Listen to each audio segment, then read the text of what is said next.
meus amigos, minhas amigas, caros internautas que nos acompanham pelas redes sociais do NEPOM, nossos votos de muita paz.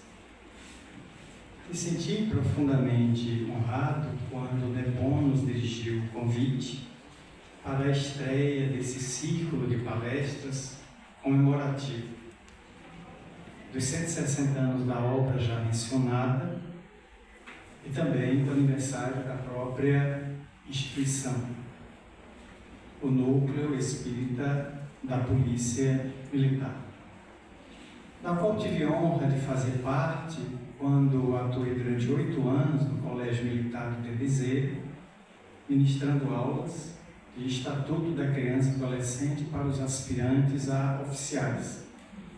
Inicialmente como substituto do emérito juiz Salomão Rezedar, titular da Vara da Infância e Juventude, hoje desembargador. Portanto, estendo aqui a minha gratidão a todos que aqueceram em me incluir no rol dos expositores dessa jornada a percorrer todo o mês de agosto.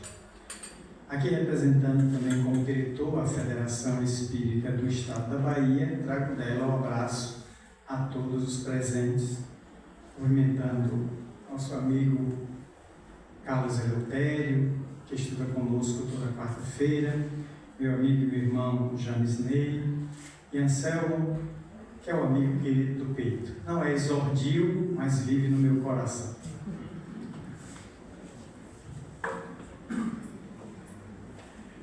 Indiscutivelmente, uma viagem no tempo nos remeteria ao cenário da França do século XIX, onde o embate inevitável entre ciência e fé se fazia desde os anos da Revolução Francesa.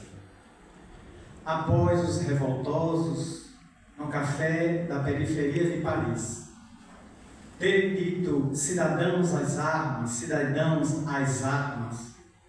o morticínio que se estendeu com o uso indiscriminado da guilhotina, mais de 50 mil pessoas pereceram nas ruas de Paris.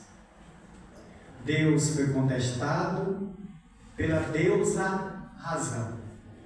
E Deus foi expulso da França, exilado, para que a intolerância daqueles que governavam ditasse que a partir dali nada poderia ser comparado à razão que pensa, que raciocina, que é lucubra. Somente em 1804 foi que o corso Napoleão Bonaparte fez um acordo com o Vaticano e Deus foi repatriado. A que ponto chega a audácia das criaturas humanas? Ele recebeu de novo visto de entrada em solo francês, porque estava no exílio. Deus voltaria à França, coroação na Catedral de Notre-Dame, ele ter arrebatado a coroa das mãos do Papa, a quem mandou chamar em Roma, autocoroou-se imperador e coroou Josefina imperatriz, deixando o Papa em um profundo constrangimento. Era a maneira como ele agia para desmoralizar os adversários ideológicos ou militares. Mas ele governaria até 1813, depois seria afastado. Ilha de Elba voltaria, Ilha de Santa Helena, onde em 1821, em maio, vítima de arsênico que alguém foi ministrando em barris de vinho, que iam de Paris para aquela ilha para abastecer o gosto etílico do velho general aposentado, ele morreria intoxicado lentamente por este veneno. Saiu de cena para começar ali uma nova era, porque os embates se retrocederam depois da mortandade, do período do terror, que durou 3 anos, onde diversas figuras exponenciais da cultura francesa foram executados, inclusive o próprio criador da guilhotina, Joseph Guillotin, experimentou o seu próprio invento e, por incrível que pareça, não sobreviveu. O pai da física, que diria que nada se cria, nada se perde, tudo se transforma, depois de 5 anos de cadeia, também foi guilhotinado. E assim muitos outros, até mesmo da alta corte. Esses embates era o laboratório que desejava começar a examinar a matéria, começavam a surgir as experiências laboratoriais, o empirismo de Lord Bacon na Inglaterra, propondo que tudo fosse examinado e aquilo que não fosse comprovado fosse descartado ou lançado no rol das hipóteses, das probabilidades, das possibilidades a ser examinado para o futuro.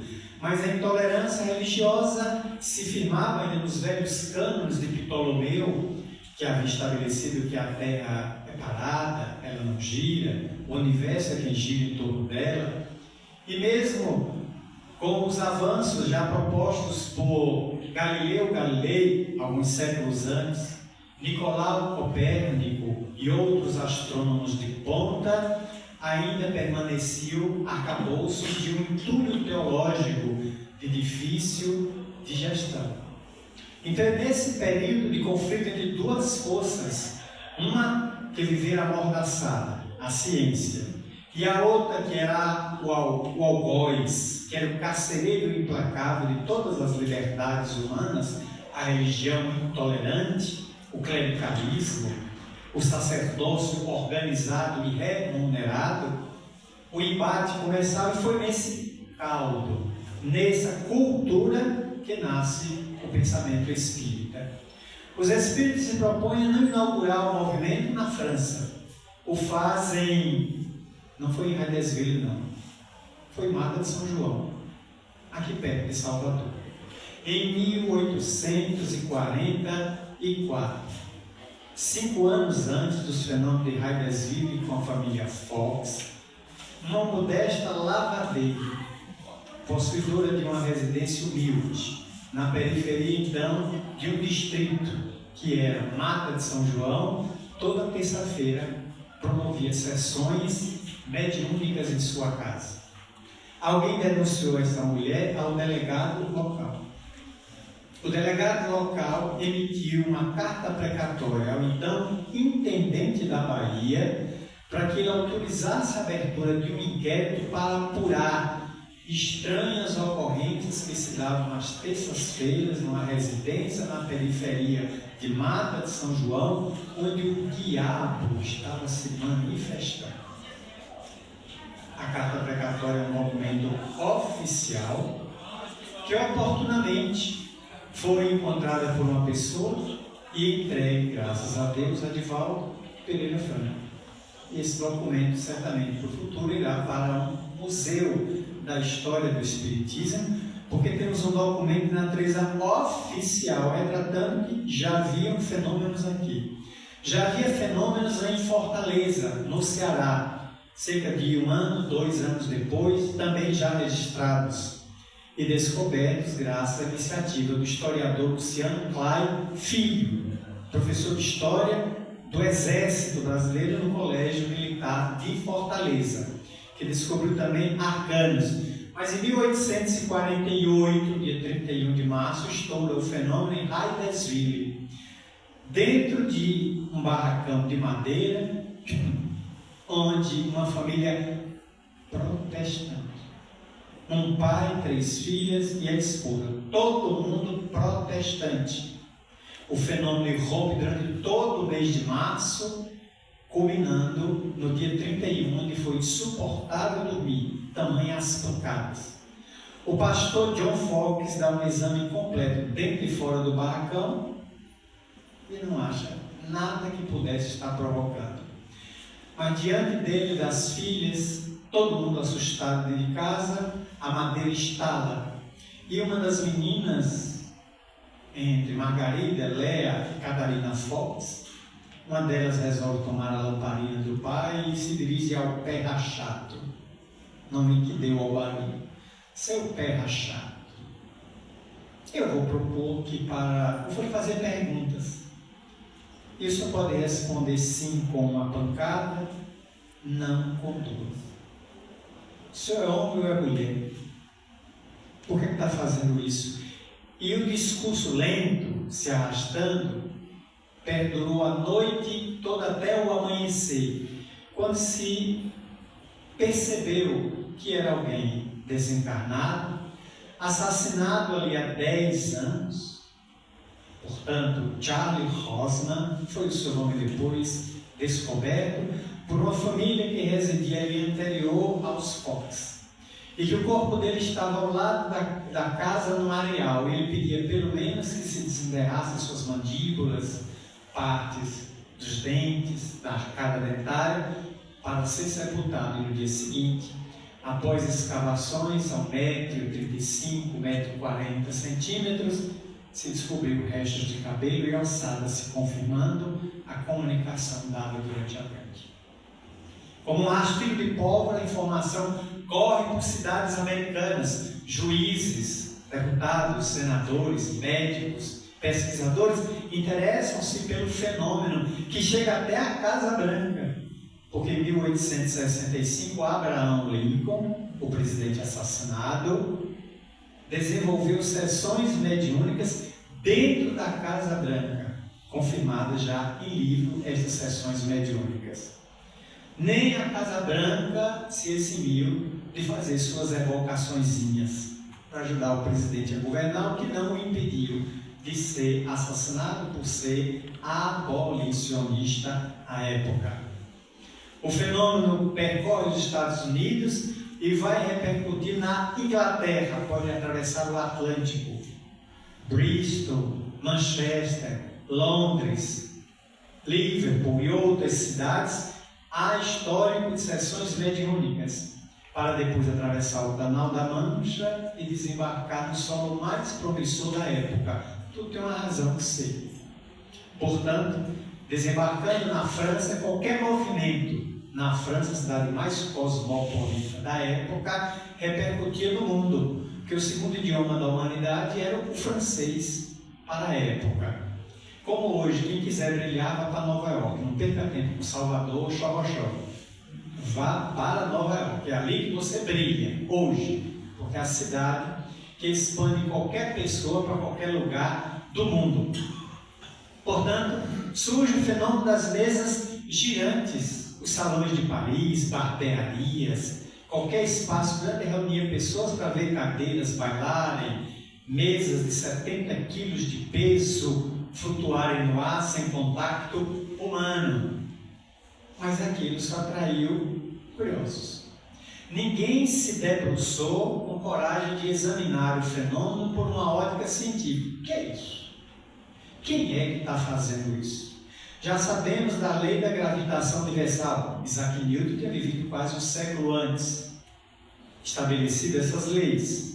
Tudo que cai é atraído para o centro da Terra. Há duas forças que se digladiam: a centrífuga, a fuga do centro, e a centrípeta, que puxa para o centro.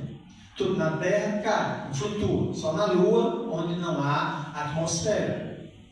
Ninguém se preocupou em examinar. O povo estava querendo se dividir, mas esse era o objetivo dos espíritos. Primeiro, provocar a curiosidade do gato. Depois pega o gato. Atrair o bichano primeiro. Então o povo gosta de curiosidade, então tome espetáculo.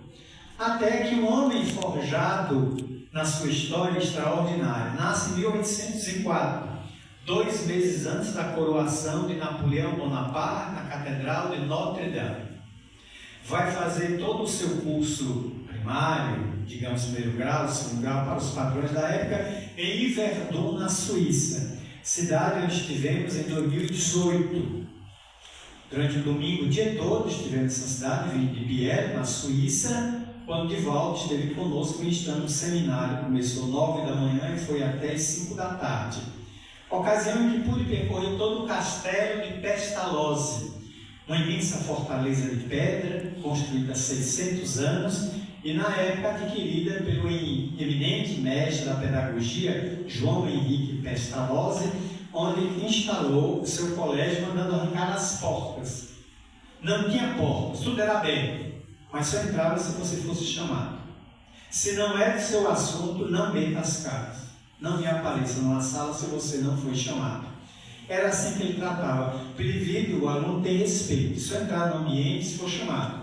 Só tomar parte de uma conversa se foi convocado para aquela conversa. Ali o menino fica dos 7 até os 16 anos de idade. E quando o insigne mestre se ausentava para percorrer países da Europa, levando a técnica da sua pedagogia, requisitada por reis, rainhas, príncipes, primeiros ministros e imperadores, admirados com aquela arte de ensinar, ali tinha alunos de toda a Europa. Quem substituía Henrique Pestalozzi era o menino Rivail, Hippolyte Léon Denizar Rivail, da cidade de Lyon. Tamanho o tirocínio deste aluno que o mestre confiava a ele a substituição das aulas como monitor, enquanto o mestre passava dias ou semanas viajando. Completado o seu curso pedagógico, retorna à França e não volta mais à sua cidade natal, indo se instalar em Paris, onde então desenvolve cursos, abre escolas, que quebra graças a um tio que ajudou a quebrar a escola financeiramente. Ele abre outros cursos, escreve sobre a gramática francesa, uma enciclopédia até hoje sobre a gramática utilizada para aqueles que querem conhecer a fundo as raízes da língua francesa, que tem base no latim. E aí ele, portanto, desenvolve um largo trabalho pedagógico educativo. Mas em 1855, na primeira terça-feira de maio, dia 8, às 20 horas, ele foi comunicado por um amigo que lhe era comum, que em certa residência de uma sonâmbula, a senhora Plebeson, ocorriam estranhos fenômenos onde mesas bailavam, cadeiras flutuavam. O que é que você acha aí, vai? Bom, até me provarem que cadeiras possuem cérebro e mesas têm músculo para flutuar, até lá eu não vejo senão conto de carochinha. Diríamos aqui no Brasil que se contribuirá tanto seria conversa para boi dormir, literalmente. Entretanto, mas isso ocorre, né? Até lá para mim é conto de carochinha. Convidado naquela noite, ele assistiu peças de madeira bailando no salão. Enquanto todo mundo estava curioso, satisfazendo por não ter o que fazer em casa, ia para o salão e se divertir, o mestre, que era um homem frio do ponto de vista técnico, científico, arguto, minucioso, didático. Mas quem é que está fazendo isso? Como é que essa mesa de 70 quilos de jacarandá está voando aqui sem cair? Que corda sustenta? Se não tem corda, a gente não vê. Fios invisíveis, o nylon nem tinha sido criado na época. O fio de nylon, quase invisível, que faz a rede de pesca e tudo, uma linha de pesca. Então ele foi começando a cogitar. Outra semana, outra casa, e isso espicaçou a sua curiosidade. E foi na casa de Madame Plebeson que ele recebeu 57 cadernos de anotações daqueles grupos que anotavam perguntas que dirigiam às cadeiras, e as cadeiras respondiam batendo dos pés no chão. O método era muito primitivo, era muito tosco, mas era o que se tinha para a época. Naqueles cadernos ele observou que havia perguntas ingênuas, pessoais, privadas, mas tinha as perguntas de interesse da humanidade: o que é a vida? Quem são vocês? Como vocês fazem isso? Então ele levou esse material para compilar, e é desse material que vai nascer o Livro dos Espíritos, a primeira obra a ser publicada. Esse material e mais as perguntas que ele faria em casa. Ele passou a frequentar várias reuniões com vários sonâmbulos e médiuns, todos com esse sistema. Aí surge a ardósia, uma espécie de prancheta com 3 rodinhas embaixo e um furo. Se colocava um lápis, não existia caneta como nós conhecemos na época, a caneta era tinteiro. Se colocava um lápis E aquela madeirinha corria sobre a mesa com as mãos dos médios postos, como que magnetizando a mesa, e ela escrevendo num papel preso embaixo. O método já está melhorando. Depois eles evoluíram para usar o braço do médium e dispensar qualquer outro artifício de natureza material. Influencia a mente e o médium converte a mensagem de natureza psíquica em energia nervosa. E os nervos mobilizam o braço na escrita mecânica, semimecânica ou consciente, conforme Kardec previu em O Livro dos Médiuns. Daí em diante, portanto, vai começando a nascer os princípios de uma doutrina, porque toda doutrina é um conjunto de princípios, que tem lógica, que tem bom senso, que tem um enquadramento, que tem uma formatação harmoniosa e tem uma finalidade lá na frente, ética, religiosa, seja de que tipo for. Portanto, ele passa a examinar e a 18 de abril de 1857, após obter a aprovação da Igreja através de um abade, a quem Kardec, qualquer escritor na época, qualquer livro só podia ser publicado com autorização da Igreja Católica Francesa. Kardec enviou isso para um abade, cujo nome nunca aparece nas pesquisas. Mas Silvino Canuto de Abreu descobriu o nome desse abade e o situou na história. Esse abade leu o Livro dos Espíritos, primeira edição, 501 pergunta, e teria exclamado para alguém: mas esse livro já era para ter sido publicado, isso é a salvação da humanidade. E autorizou. O professor Vivaio leva a obra aos editores e logo a obra sai 18 de abril de 1857, um sábado pela manhã, e vende todos os exemplares até as 14 horas, de 9 da manhã às 14, todos os 220, segundo alguns pesquisadores, mais de 1.100 exemplares foram vendidos imediatamente. O homem Rivail some. Agora vamos falar da fase que ele é Allan Kardec. Se utiliza de um pseudônimo, provavelmente de uma vida entre os druidas 1000 anos antes, ali mesmo na França, quando aquele território se chamava as Galhas Lugdunenses, e eram os locais preferidos dos imperadores romanos, já decadentes naquela época, para passarem férias de verão pela amenidade do seu clima. Ele teria sido um sacerdote druida de nome Allan Kardec. Agora adota como pseudônimo. Sai o Livro dos Espíritos. 1858 ele começa a publicar a Revista Espírita e vai até o final de sua existência em 1869. Em 1859 ele publica o que é o Espiritismo. Kardec estava preocupado que não pode comprar livro. Ele lançou uma brochura. Um livrinho pequeno, de 120 páginas, ele condensa as principais informações espíritas. Para aqueles que não tinham condições em francos de comprar um livro, compravam uma brochura, um livreto, um livrinho menor, pelo menos para ter as noções. E o livro é tão importante que ele discute ali com um padre, um cético e um crítico. 3 pessoas entrevistam o codificador. Quer dizer, Kardec não fugia de pinga-fogo. Chico foi que criou esse pinga-fogo no Brasil na TV Tupi. Mas Kardec também não fugia de debate. As respostas dúvidas, ele discutia ideias, não discutia pessoas. Discutia ideias, como fazem os homens sábios, os gigantes da argumentação. 1860, ele vai publicar a segunda e definitiva edição do Livro dos Espíritos, acrescentando mais 518 questões e fechando as 1019. Edição definitiva. 1861, ele se preocupa em orientar quem estava trabalhando mediunidade, e sai o Livro dos Médiuns. 32 capítulos, o maior vadimédico na área da mediunidade e da prática paranormal. Em 1864, ele lança o Evangelho segundo o Espiritismo, inicialmente com o nome de Imitação do Evangelho. Mas Paul Pierre Didier, o seu editor, reitera a ele que o nome não é ideal. Era melhor mudar o nome, e ele altera para o Evangelho segundo o Espiritismo. Porque filosoficamente o Espiritismo é superior ao Evangelho.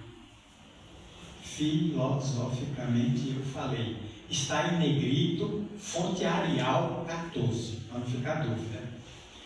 Por quê? Porque só o Espiritismo explica o Evangelho. O Evangelho não tem condições de explicar o Espiritismo. É nisso que eu estou passando. Por isso que é filosoficamente superior. É a chave que abre a porta. Sem essa chave, a porta só se for arrombada. Não pode ser aberta para o indivíduo ter acesso à sublimidade das verdades tão ocultas por metáforas. 1865, então, ele faz o lançamento do Céu e Inferno, ou A Justiça Divina, segundo o Espiritismo, na edição, estou aqui exibindo, a edição FEB, com tradução do Dr. Guion Ribeiro. Isso, portanto, nos remete, tradução de Manuel Justiniano Quintão, Manuel Quintão, corrige. Portanto, sai essa obra que ontem, dia 1º de agosto, completou 160 anos. O livro é o mesmo, o olhar e os leitores é que são diferentes. Todas as vezes que voltarmos ao livro, o livro vai ser sempre o mesmo, ou hoje ou daqui a 500 anos. Leia os Lusíadas, a Divina Comédia, a Ilíada ou a Odisseia de Homero, livro antiquíssimo, ou a Bíblia, é o mesmo, mas o leitor será sempre diferente, tendo um olhar diferente a cada releitura que fizer da obra. Portanto, examinando seus só 8 capítulos, onde Allan Kardec teve a ocasião de entrevistar ou receber comunicações de 66 espíritos desencarnados, que ele dividiu por degradê: espíritos felizes, espíritos atormentados, suicida, espíritos esquecidos, e até eu, Marcel, dei comunicação à época. Então eu estou aqui, podem vir, não quero nem saber. Marcel, o menino do quarto número 4. Eu estou aqui.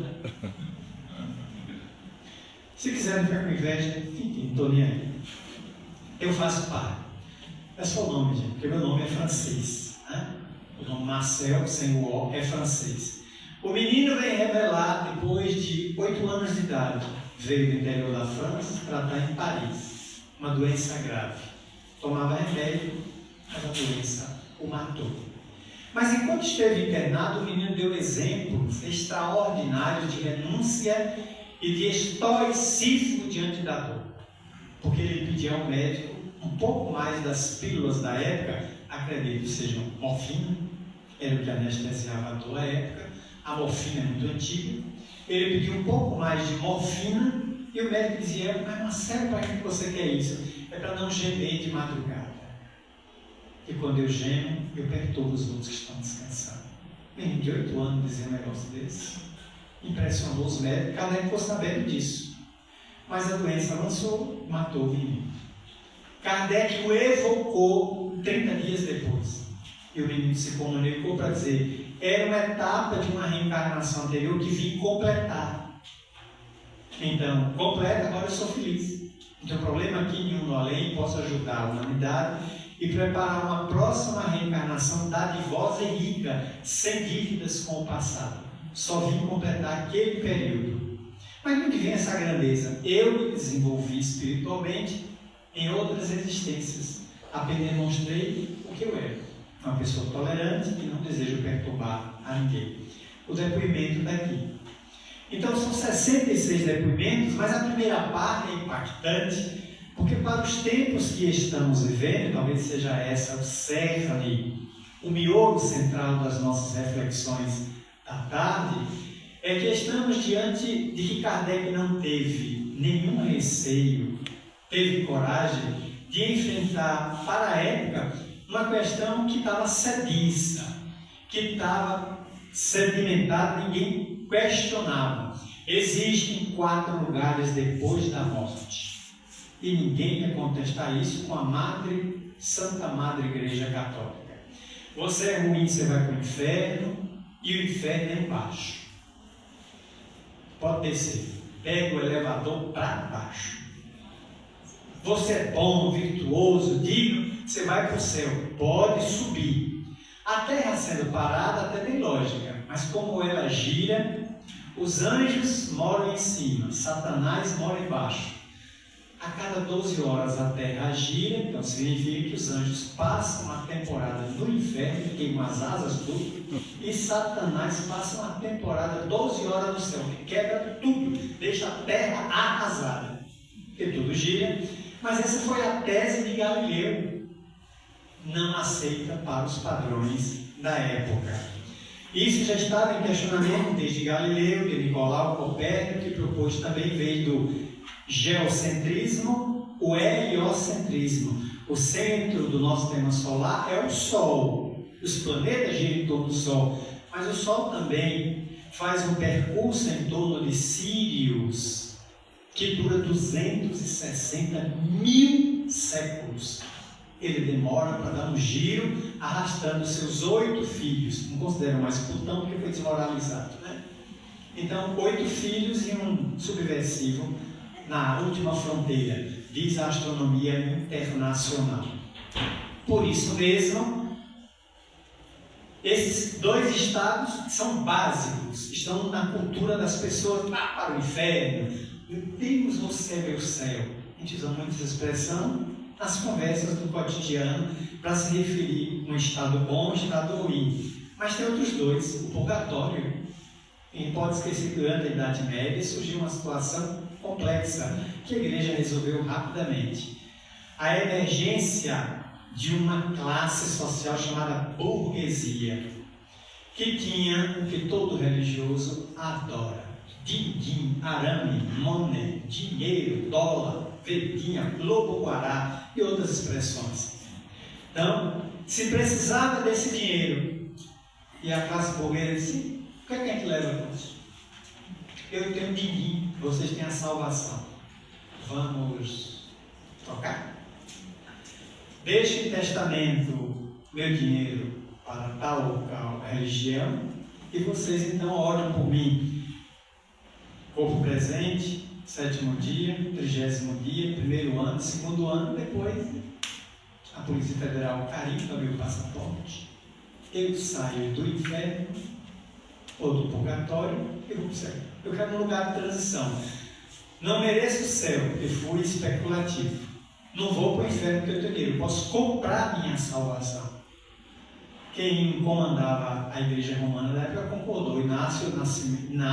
Surge o nascimento da venda das indulgências, proposta por Pedro Eremita, consagrada pelo Papa e combatida ferozmente por Martinho Lutero, que não aceitava isso de jeito nenhum. Martinho Lutero não tentou construir uma nova igreja que afrontasse a sua. Ele era monge agostiniano, portanto da linha de Santo Agostinho. Ele propôs que sua igreja fizesse uma revisão de si mesma e voltasse aos padrões do evangelho primitivo. Foi excomungado e expulso da igreja.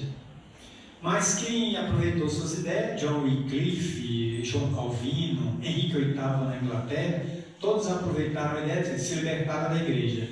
Henrique VIII criou o anglicanismo, tudo igualzinho à igreja, com a diferença que o líder máximo do anglicanismo é o próprio rei da Inglaterra. E ali se permite que os sacerdotes se casem. Não tem celibato entre eles, podem se casar e fazer famílias. John Wycliffe, Calvino vão criar na Suíça e na Holanda doutrinas religiosas modificadas. Diminui um pouco os sacramentos e a Bíblia se permite o livre exame. Livre exame que nos dias de hoje já não existe mais. Você pode ler, mas você não interpreta. Quem interpreta é a sua liderança religiosa onde você estiver. Por isso mesmo, esses 3 estados foi criado o purgatório, que não tem base bíblica, mas surgiu 4 problemas: e as crianças, e os psicopatas, e os indivíduos que nascem loucos ou se tornam loucos, não sabem discernir bem de mal. Vão para onde? Não podem ir para o inferno, porque o mal que eles fazem é inconsciente, fazem por causa da sua teratologia.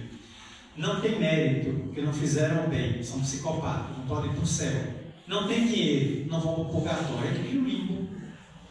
O limbo é uma região cheia de criança, selvagens, os índios, que estavam na época das descobertas das grandes viagens náuticas. Colombo havia chegado à América, Cabral havia chegado ao Brasil, Vasco da Gama tinha chegado às Índias. Portanto, se criou o limbo, um lugar que só tem criança, louco. Administração ou do juizado de menores ou da FUNAI. Estão ali sob a administração desses dois órgãos, que ali é uma turma diferente.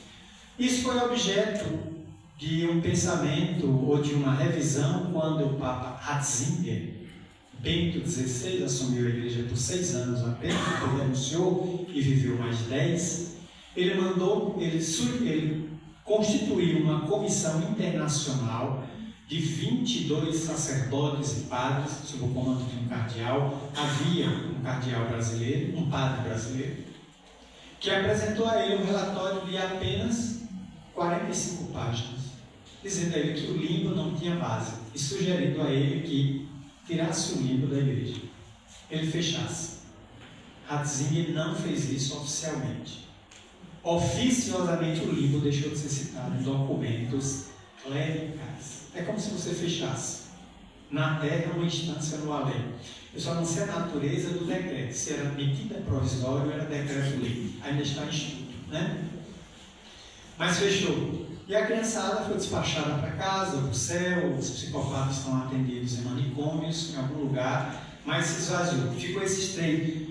E o purgatório a gente já sabe onde se encontra. O purgatório é a terra mesmo. Porque com um salário de 1.518, onde é que a gente pensa que ele está? No purgatório. Fronteira já com fé. Quem é que sobrevive 30 dias com um salário desse? Quem é que vive nessas circunstâncias benditas aqui no início pelo nosso Anselmo? As circunstâncias hoje de um mundo está caótico. A guerra está aí. Está chegando. Tem medo de se olhar para o céu e em vez de ver pássaros, mísseis caindo, drones. É a guerra agora de drones. Você não tem mais combate soldado a soldado. Eu mando o drone mata um monte de soldado. Por que eu vou lá matar meu homem? Eu mando a máquina dirigida por um joystick a 5.000 quilômetros de distância. E o técnico apenas diz: e aí, localizei o comboio, faço o quê? Exploda. E pô, acabou com todo mundo. Pronto, aqueles 10 veículos que eu queria não existem mais. Serviço feito, aqui seu dinheiro. Precisamos, estamos aqui. O homem é frio que nem um pinguim na Antártida em pleno inverno. Faz o serviço dele, está pouco preocupado se ele tinha crianças, se ele tinha mulheres, idosos, pessoas que não tinham nada a ver com a guerra. Identificou o comboio. O comboio é riscado literalmente do mapa. É a guerra moderna. Então estamos no verdadeiro purgatório. A Terra é um lugar de purgação. Kardec enfrentou isso para examinar à luz da história, da teologia, da sociologia, se havia base para a doutrina espírita acolher essa tese. E chegou à conclusão de que nós não tememos a morte e para nós não existe nem céu, nem inferno, nem purgatório. Essa ficha caiu inclusive na cabeça do Papa João Paulo II. Ficou 26 anos no pontificado da igreja. E ele disse, 10 anos depois de eleito, foi eleito em 88, 78, 88, ele afirmou na Praça de São Pedro, depois de demoradas reflexões pessoais, João Paulo II falando para 40 mil peregrinos na Praça de São Pedro, depois de demoradas reflexões pessoais, cheguei à conclusão de que céu e inferno não são estados circunscritos, geográficos e delimitados depois da morte. São estados de consciência. Fecha aspas. João Paulo II. A que conclusão eu cheguei quando eu li essa matéria na revista Veja, que a publicou no Brasil, num quadradinho quase desaparecido no meio da revista. Um pronunciamento essa semana de João Paulo II abalou 40 mil peregrinos que eu via vindo. Aí eu li aquele ali e vi.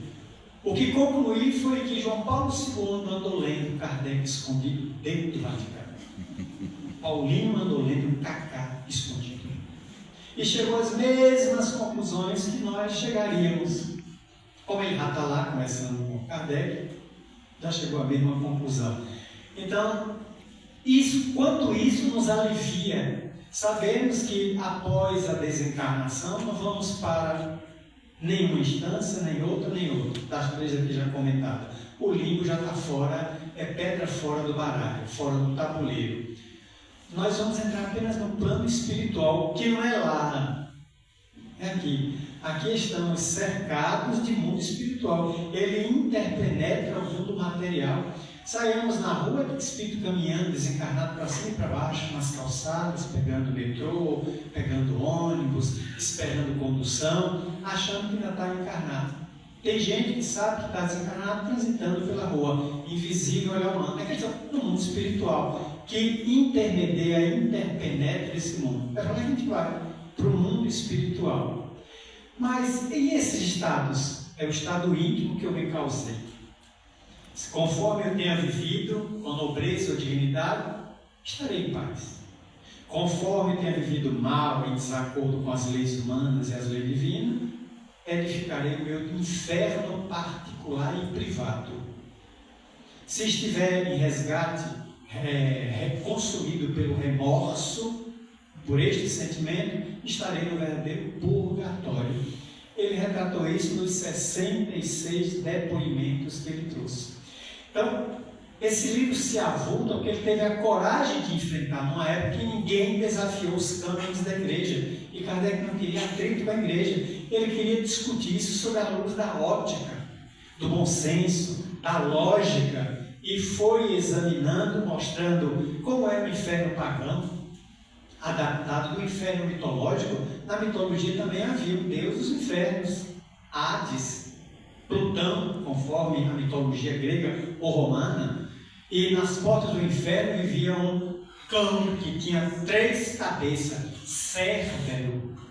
Inclusive nos livros de Harry Potter, para passar por um certo local, o bruxinho e seus amigos têm que passar por Cérbero, o cão de 3 cabeças que toma conta da porta do inferno.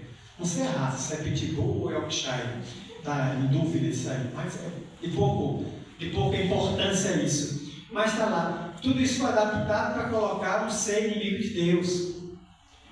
Um ser que Kardec questiona aqui. O demônio sempre existiu? Nós temos 2 explicações. Não, sempre. Se o demônio sempre existiu, então ele é igual a Deus. Ele é incriado, incausado. Ele é igual a Deus e tem o mesmo poder de Deus. Ele é incausado.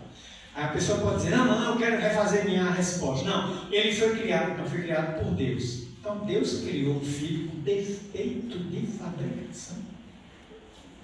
Era bom inicialmente, esse rebelou lá de Lobo Golpe está. O Lobo Golpe está desse velho, tirar ele do trono e tomar o lugar dele. O pai está muito velho. Aí deu um golpe de estado, os irmãos se reuniram e disseram, desce, sai do céu, empurraram. E para azar nosso, infeliz na Terra. Pelo todo o planeta para ele ir. Astacharan, podia ir para Saturno, podia ir para Netuno, pegar outra galáxia com 124 bilhões de galáxias no universo, até agora fotografados pelo Hubble. 124. Tem mais galáxias no universo do que grãos de areia no deserto do Saara. Esse infeliz acha que cair aqui é muita falta de sorte da gente. Ele vem para construir parte da história dele e ficar com a gente. O primeiro médium que ele pegou foi uma cobra. A serpente era médium de psicofonia. Ele incorpora, né? Acho que ela lia Kardec, lia os médicos, e atenta todo o pessoal do Jardim do Éden para gerar toda aquela história que a gente já conhece hoje. A gente conta apenas para ilustrar, mas não tomar aquilo ao pé da letra como uma verdade. Cobras não falam. A linguagem das cobras é o silvo. A andorinha torturina. O leão ruge. O jumento zurce. A pessoa humana fala. Cachorro late, gato mia. Cada bicho tem sua linguagem. Cobra silva. Ela não fala, nem pode ser incorporada, ela não é médium de psicofonia, nem vidente. Tudo isso tem que colocar num patamar de lógica. Kardec, óbvio, atraiu a ira e começou nos períodos de combate. tivemos a queima dos livros em Barcelona, em outubro de 1861, quando se queimou 300 obras. E quem provocou aquele auto de fé de Barcelona? O próprio São Luís. Deu uma comunicação, disse, fomos nós que inspiramos o bispo a queimar as obras. E São Luís estava jogando contra o time, estava fazendo gol contra. Mas é a inteligência dele. Nós inspiramos ele para queimar, porque foi o último auto de fé. Não vai haver outro. Aquele foi o último. E foi mesmo. Não teve mais nenhum auto de fé, porque antes se queimava gente, agora estava queimando o livro. Já era um processo evolutivo, né? E agora não se queima nem gente nem livro. Você pode combater o livro, aí quem interessa ler mais ainda. Quanto mais se combate uma coisa, mais eu gosto de adquirida para lê-la. Nunca mais houve um auto de fé. E aquele bispo, Dom Antônio Paulo e Termes, desencarnou 2 anos depois em Barcelona e Allan Kardec o evocou na Sociedade Espírita de Paris. Ele deu uma comunicação, está na Revista Espírita, lamentando-se do fato da sua intolerância e pedindo perdão para mim, que sou uma alma penitente. O bispo veio pedir misericórdia, disse que estava mal no além. Agora, ao perceber a verdade que ele tentou ocultar, esse bispo se reencarnaria no Brasil para seu padre Sebastião Carmelita, um padre de Uberaba, que foi amigo pessoal de Dona Ivone, de Valdo Vieira e de Chico Xavier. Conviveu com ele até os 78 anos de idade, quando desencarnou. Era um padre espírita, aplicava passe na sacristia, lia Fonte Viva como base dos sermões da igreja de Uberaba, e quando tinha casos de paroquiano obsidiado, ele ouvia e disse, isso é obsessão. É obsessão? O que é que eu faço, pai? Procure Chico Xavier. Eu atendo aqui, faço o atendimento fraterno e encaminho para ele. Ele trata lá, eu não posso tratar aqui, senão o bispo manda fechar a igreja e me expulsa. Mas esse caso é uma obsessão. Procure o Chico. Diga que foi eu que mandei.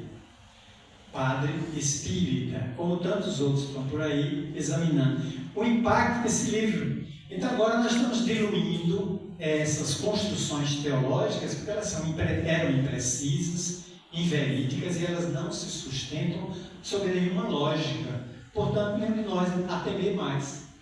Nem um céu hipotético, porque não vai ganhar com carteirada, um inferno eterno, porque não se coaduna com a justiça de Deus, que recupera seus filhos pelo tempo e pela educação, nem um purgatório, que é a própria terra onde se purga os equívocos, e estamos todos indo para o plano espiritual. Então, nessa lógica inquebrantável, imbatível, o codificador coloca uma obra que supera o tempo e chega até os nossos dias, revivo, com o frescor com que foi publicado há 160 anos atrás, de modo que nesse ano é o grande livro do ano, até dezembro.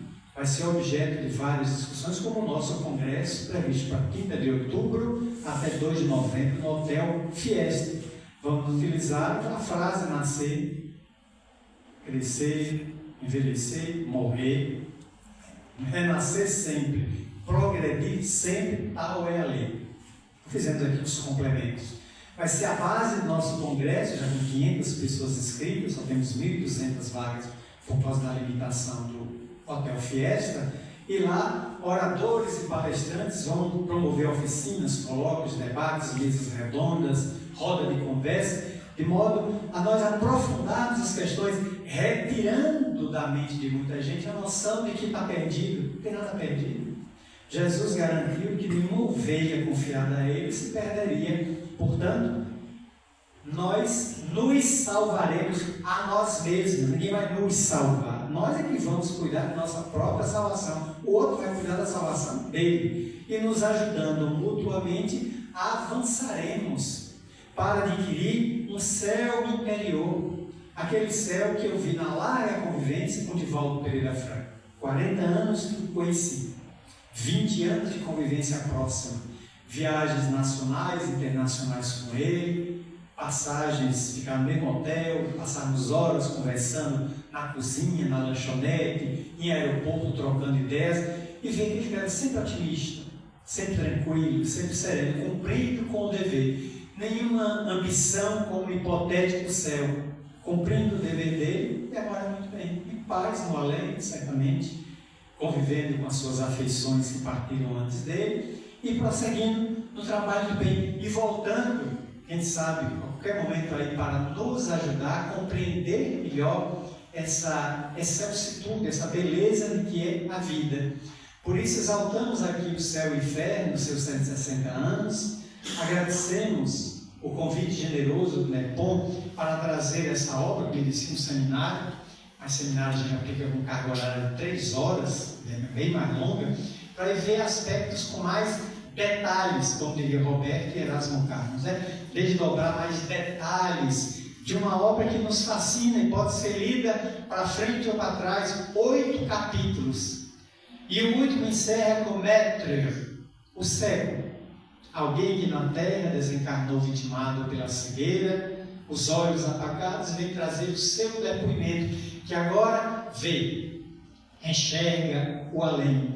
Sua visão se desdobra do infinito e ele pode compreender a magnitude da vida. Disse Chico Xavier, ainda em vida, ali mais de 20 anos atrás, ele diz: é impressionante a quantidade de espíritas desencarnados que me procuram depois da volta ao mundo espiritual para me afirmarem que estão mal no além. E Chico disse: mas meu irmão, como é que você pode estar mal? Você aqui na terra você é orador, palestrante, dirigente, passista, evangelizador. É que eu preguei para os outros, mas não vivi as lições. E o que está me atormentando aqui no além é a noção de tempo perdido. Terrível. O tempo que eu perdi. Então, uma reencarnação é muito breve. Tem gente que viveu 100 anos. Mas o que é 100 anos diante da eternidade? Um piscar de olhos. Tudo na terra é passageiro, menos o cobrador e o motorista. Então é bom que a gente tenha exata noção do passageiro que somos, ergastulados no ônibus do carro físico, sabendo que amanhã oficina. Depois da oficina diz: não tem mais conserto. Cemitério. Aí o indivíduo vai. Mas ele não vai, apenas sua maquinaria se dissolve, nem céu, nem inferno, não há ninguém com representações diabólicas, demoníacas no além. São ilustrações extraídas da mitologia do fauno, daquelas figuras que era metade cavalo, metade boi. O Minotauro era um homem que vivia num labirinto devorando virgens nas noites de lua cheia. Para baixo, um homem, cabeça de touro. Primeira coisa equivocada, como quando eu era. Touro é um bicho herbívoro. Touro não come carne. Ainda jogavam 7 meninas ali, virgem para ele devorar. Touro tarado, era um tarado. Que maluquice, porcaria. Se conta isso, ninguém para analisar. É herbívoro. Joga 1 quilo de carne para um boi e ele vai embora. Ele quer capim. Agora joga para um tigre, para um leão. Ele come até o chão, além da carne. Cada bicho com sua dieta. Mas se cria isso, aí se traz esse ser que afugenta, que fustiga Deus. Deus faz e ele desfaz em certa margem. Não. Se há demônios na terra, são as próprias criaturas humanas, quando investem contra Deus ou se rebelam contra as suas leis. Fora disso, podemos ser anjos ou demônios. A preferência é de cada um, de acordo com as circunstâncias ou o tempo, mas estamos todos evoluindo dos baixios da terra para a plenitude do reino dos céus. Formulando a todos votos de muita paz, a nossa infinita gratidão. Até daqui a pouco com o momento de perguntas e respostas. Até já.